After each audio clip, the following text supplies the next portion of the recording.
इसने कहा a wire C D of length L and mass M is sliding without friction on conducting rails A X and B Y as shown.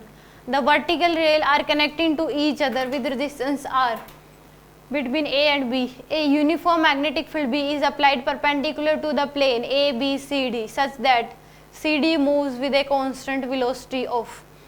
इसने कहा कि CD इसके ऊपर किसके ऊपर एक इसने कहा कि uniform magnetic field B is applied perpendicular to the plane of A B C D. इसके ऊपर इधर की तरफ मैग्नेटिक फील्ड अप्लाई कर दिया, फिर ऐसे अप्लाई कर दी, परपेंडिकुलर है इसके प्लेन के.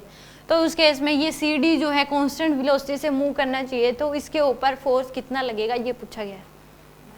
मतलब ये सी डी स्लाइडर है. हाँ, स्लाइडर है, नीचे की तरफ आएगा, बोला गया इसने स्लाइडिंग विदाउट फ्रिक्शन, स्लाइड कर रहा है नीचे की तरफ विदाउट फ्रिक्शन. तो इस केस में इस पे बैटरी लगेगी V क्रॉस B की. तो बैटरी की E की वैल्यू क्या हो जाएगी, VLV के इक्वल.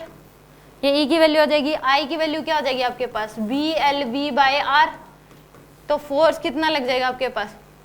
और इस केस में देखो, रुको, इस केस में जो फोर्स लगेगा इसके ऊपर, मान लो इसका जो मास कितना दे रखा आपको, रुको,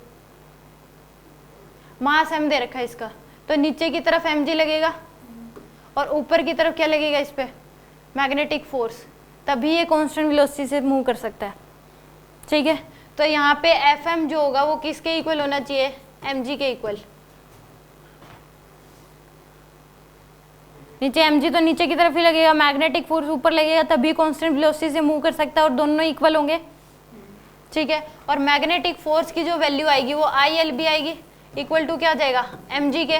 तो यहाँ पे I की वैल्यू क्या आ जाएगी, इसमें पूछा है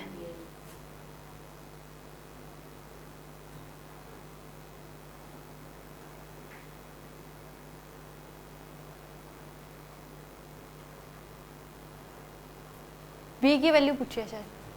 तो यहाँ पे B की जो वैल्यू आएगी वो क्या आ जाएगी, mg बाय में IL. B की वैल्यू क्या आ जाएगी, mg बाय में IL. रुको इसे एक सेकेंड, यहाँ से मैग्नेटिक फोर्स की वैल्यू निकाल लो. मैग्नेटिक फोर्स की वैल्यू कितनी आ जाएगी, ILB. तो BLV बाय में R इंटू में L इंटू में B.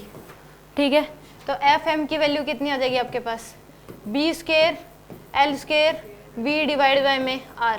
ये तो आएगी किसकी वैल्यू, मैग्नेटिक फोर्स की वैल्यू आ जाएगी आपके पास. तो B की वैल्यू पूछिए इसमें, शायद V की वैल्यू पूछिए. तो इस केस में V की वैल्यू किसके इक्वल आ जाएगी, तो और Fm किसके इक्वल है, mg के इक्वल. Fm किसके इक्वल है, mg के इक्वल. तो यहाँ पे Fm की जगह क्या पुट कर दोगे आप, mg. तो mg इक्वल टू क्या आ जाएगा, B square L square V divide by में R. तो mg R डिवाइड बाय में क्या आ जाएगा, B स्क्वायर इंटू में L square equal to V. ये आ जाएगा आपके पास mg R डिवाइड बाय में B square L square. B option, क्योंकि इसके ऊपर ये एक्सटर्नल मैग्नेटिक फील्ड अप्लाई कर रखी है, इधर नीचे की तरफ वेलोसिटी है, दोनों परपेंडिकुलर है, तो मैग्नेटिक फोर्स लगेगा, क्यों नहीं लगेगा.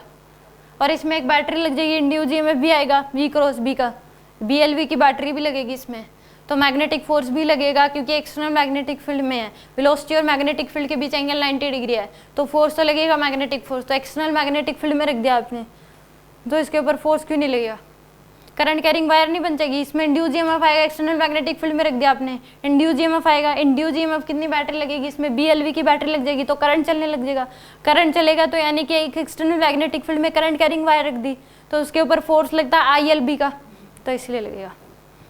समझ में आ गया, नीचे mg लगेगा, ऊपर मैग्नेटिक फोर्स लगेगा, तभी ये कांस्टेंट वेलोसिटी से मूव करेगी. और Fm जो होगा वो mg के इक्वल होगा, तभी कांस्टेंट वेलोसिटी मूव कर सकती है. अगर कोई भी फोर्स जो है ज़्यादा हो गया तो कांस्टेंट वेलोसिटी से मूव करेगी ही नहीं.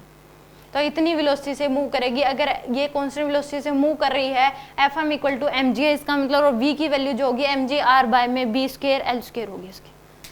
आगे समझो.